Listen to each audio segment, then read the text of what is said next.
Alright, now let's be real. A lot, and I mean a disgusting amount of people goon. It's natural, bro. Like society out here building on post-nut clarity and bad decisions. However, there are people out there who prefer other things. Weird things like anime that make FBI agents sweat just reading the synopsis. And yeah, some anime just deserve the hype, like a redo of The Healer. Look, I said in my Elfen Lied video, same intro by the way, I'm a hit Goonbait anime. This is one of the few that actually hits different. And this ain't a basic revenge arc, right? It is a full-blown psychological, chaotic, and horny emotional roller coaster. And it made my dick hard as shit. Oh my god, bro. Oh, hell no, man. What the fuck, man? Get your ass on, boy.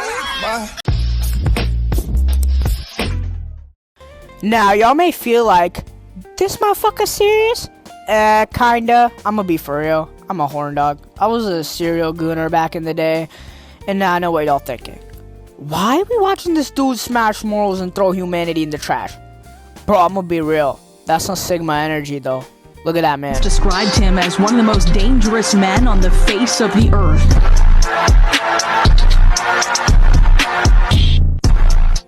Anyway, this grind set to cash bodies, both sexually and gangy by the way, makes this anime tough as hell. Pain, horny chaos, throwing morals in the trash.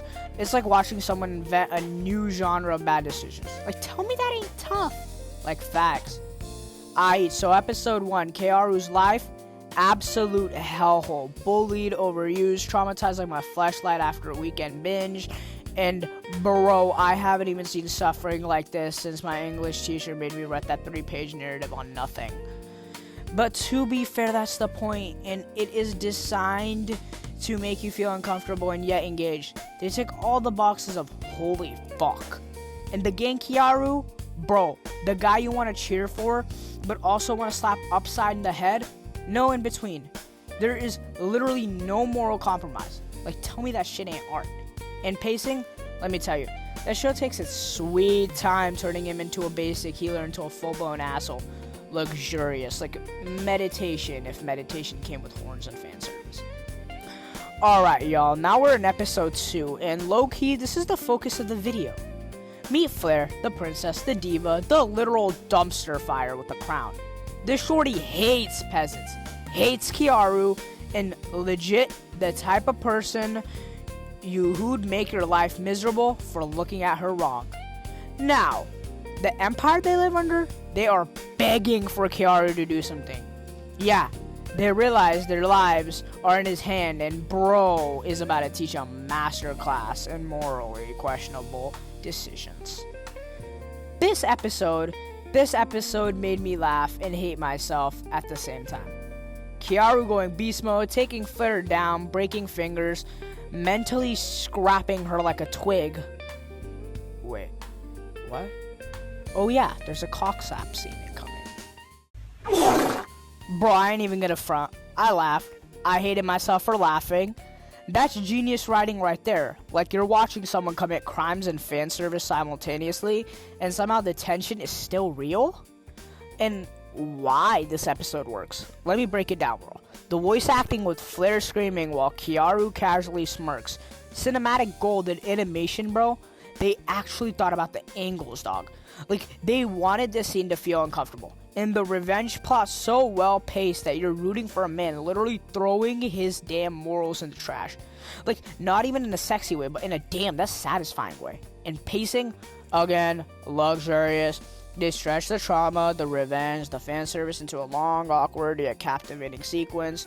You finish it feeling dirty, guilty, and horny. Conflicted, and that's why this episode bangs. Facts. Episode 2 is pure chaos art, sets up the show's moral ambiguity while making you secretly root for the absolute devil himself. Not a mistake, that's skill. Next, episode 4 is to 5. Kiaru fully activates morally bankrupt genius mode, so I'm saying buckle the shuck up. Alright, my dudes, we are in episode 4 and 5. Now, this is where Kiaru finally stops playing. Flare handled, trauma arc completed, and now it's execution time. Morally bankrupt genius mode fully activated. Bro out here collecting NPCs like it's medieval Pokemon Go. Except instead of balls, he uses psychological warfare and trauma therapy, Kiaru style. Every move this motherfucker makes is fucked up as hell, but guess what? You low-key want to see him succeed. You hate yourself for that, and that is art. Legit. And the writing, yo, this is genius disguised as hentai chaos. Trauma, horny chaos, revenge, it's all balanced so perfectly that you forget you're literally watching a man who would get banned from every civilized nation if existed. Flare and Nakaba still acting like babies though? Yeah, that's strategic. Makes you feel shame, guilt, horniness, and all at once. Straight up roller coaster to your soul and morals. Revenge, it's down to 11. Morals, down to 0. Audience, conflicted, entertained, down bad, and secretly cheering for a straight up villain. Episodes 4 to 5 show how to escalate a series from a morally gray setup to a chaotic masterpiece. And that is why Rito the Healer goes hard. Facts. Kiaru ain't a hero. He ain't a good guy. He's a Sigma male CEO of Revenge, as you can see by the Sigma edit I made. And somehow, you respect the hustle. Alright, y'all, we skipping to episodes 8 to 9. Why? Because this anime is pure chaos, and we really don't need filler bullshit. By now, Kiaru ain't even pretending to be a healer. He out here farming revenge XP like it's Minecraft. And low-key, he's doing it better than any gamer ever. And bro is fully committed to being the most toxic anime protagonist alive. Evil, ruthless, sociopath energy, check. But you know what's crazy? You're still rooting for him. Hate yourself for that? That's genius storytelling. This is where the show proves something crucial. Rito the Healer has structure under the chaos. It's messy, violent, horny, and morally bankrupt. But it locks you in. You don't watch it because it's wholesome or good. You watch it because it's goated chaos. Emotional debt? Yeah, they try.